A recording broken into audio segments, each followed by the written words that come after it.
The purpose of this video is to talk about when it's too late for a year 5 student to start preparing for the 11 plus exams.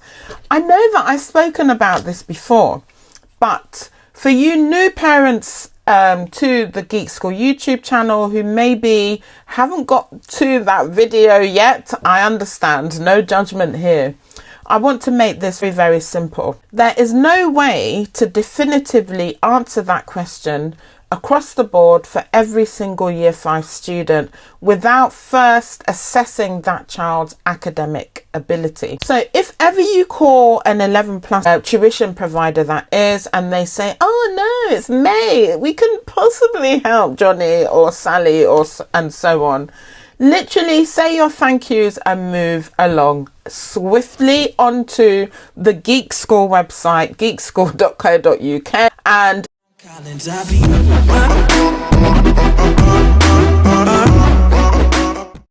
hi geekers, it's your favourite 11 plus person here, Joycelyn Akufo. For those who are new to the channel, I am the Managing Director of Geek School Tutoring, which also owns the 11plusa.co.uk and our very new website, rstutor.co.uk. We offer in-person tuition at our centres in Beckenham and Lewisham, and we also offer online tuition not only for the 11 plus but for students in reception all the way through to GCSE. Okay, so if you're looking for any tuition and so on, please check the description wherever you're watching this video, and there'll be details on how you can contact me to discuss your child's tuition needs.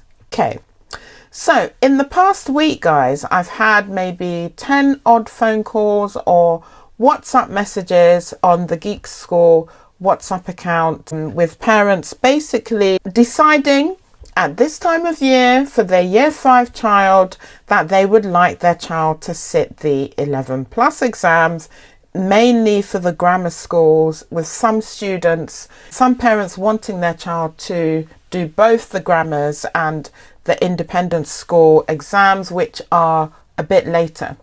So if you are a child in year 5 who will be sitting their 11 plus exams, or you're a parent watching this and you have a child in year 5, please look into registering your child now.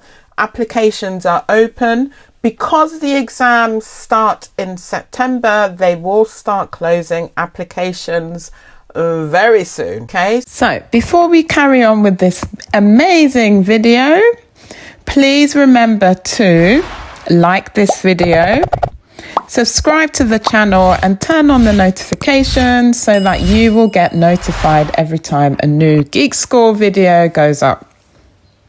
Enjoy! So you need to keep an eye on the websites for the council in which the grammar school that you'd like your child to attend is. So for instance, if you have seen a Kent grammar school, don't apply to your local authority if it's maybe Lewisham, Greenwich, Bromley or some other borough. Don't apply there because the school doesn't belong to any other borough bar the Kent borough, so you register there. I have a video here on the Geek School YouTube channel that walks through the registration process. If you haven't watched that and you've got lots of small but big questions, please watch it. I literally go through the entire process. So the purpose of this video is to talk about when it's too late for a year 5 student to start preparing for the 11 plus exams. I know that I've spoken about this before, but for you new parents to the Geek School YouTube channel who maybe haven't got to that video yet, I understand, no judgment here. I want to make this very, very simple. There is no way to definitively answer that question across the board for every single year 5 student without first assessing that child's academic ability. So if ever you call an 11 plus tuition provider, that is, and they say, oh no, it's May, we couldn't possibly help Johnny or Sally and so on, literally say your thank yous and move along swiftly onto the Geek School website, geekschool.co.uk, and call us or send a WhatsApp message, and we will do the due diligence for you. Why do I say this? Well, not all year fives are working at exactly the same level. Now, I know that a lot of us parents are tired of hearing about the impact of COVID on our children's academic standing and so on, because obviously the lockdowns, they're kind of a thing of the past. Children have been at school for long enough for them to have hopefully filled in the gaps and so on. The thing is, it's not just about the lockdowns. There are so many factors to consider. Number one, what type of school does your child attend? And I'm going to get very, oh my goodness, I can feel the daggers already. Basically, state schools are there to prepare your child for the SATs in year 6, state primary schools. That's their end goal, it's the remit, it's what the government wants them to do, it's what the national curriculum has been put together to help your child attain a good passing grade or score in the various SATs papers. It's not there to help your child prepare for the 11 plus exam. Although, in saying that, the things that your child learns in maths and English, of course, they are relevant, especially the Key Stage 2 content, because your child will need to know those things for their grammar or independent school exams. If your child goes to a prep school, in other words, you pay school fees, and they are called a preparatory school. In other words, a private, independent, fee-paying primary school, which isn't state-owned, so it's not a state primary school. The idea is that they're there to be prepared for the 11 plus exams. But really, in my experience, many prep schools actually prepare students for independent schools. And if you are doubtful of this, you can always go on the school website, have a look at the destination list and count how many of their students got into a grammar school. Basically, that will give you a very good idea as to what is going on. Now, of course, there are some excellent prep schools that prepare children for grammar and independent schools, and they do very well. But what I have seen is that for many schools, that especially if they have a senior school, so the prep school is linked to a senior school, in other words, the secondary and maybe sixth form. To be honest, most independents will have a sixth form if it's a secondary. And they tend not to necessarily prepare children for the grammar school tests. And sometimes they don't really prepare them properly for the independent school exams either. And comment in the comments if you want to. But at the end of the day, schools are businesses, aren't they, really? Especially if you're paying for the privilege. And so why would they want to prepare your child to leave the school? They would want your child to go into the senior school and then fill in the gaps. So this is something to look out for, something to have an awareness of. But back to my original purpose for recording this video. Is there is no definitive way to answer whether it's too late to prepare a child in year 5 at this time of year. So I'm recording this in May. There's no time to tell. Sorry, there's no way of telling without assessing the student. Now, a good tuition provider won't just do an assessment and say, oh, your child got 60 something, 70 something, sorry, we can't help you, bye-bye. We're in May, we've got June, we've got July. I don't really count August in there because I feel like that puts way too much pressure on children. So really, by the end of July, they should have a solid foundation of all the core areas of their 11 plus. Now, if you assess a child and you see where they are, it's more than just seeing what score they got. when I look at our assessment papers, I'm looking at the story it's telling me. Is it a case where it's quite evident that there are clusters of subjects that the child has not been taught?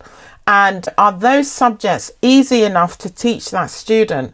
For instance, perimeter and area. That's not even a 4 hours worth of maths tuition. So if a student makes mistakes with those subjects, can I say that because they didn't get those, they didn't get any of the geometry questions and they didn't understand the algebra questions, that they can't pass the 11 plus exam or the 11 plus maths paper? No.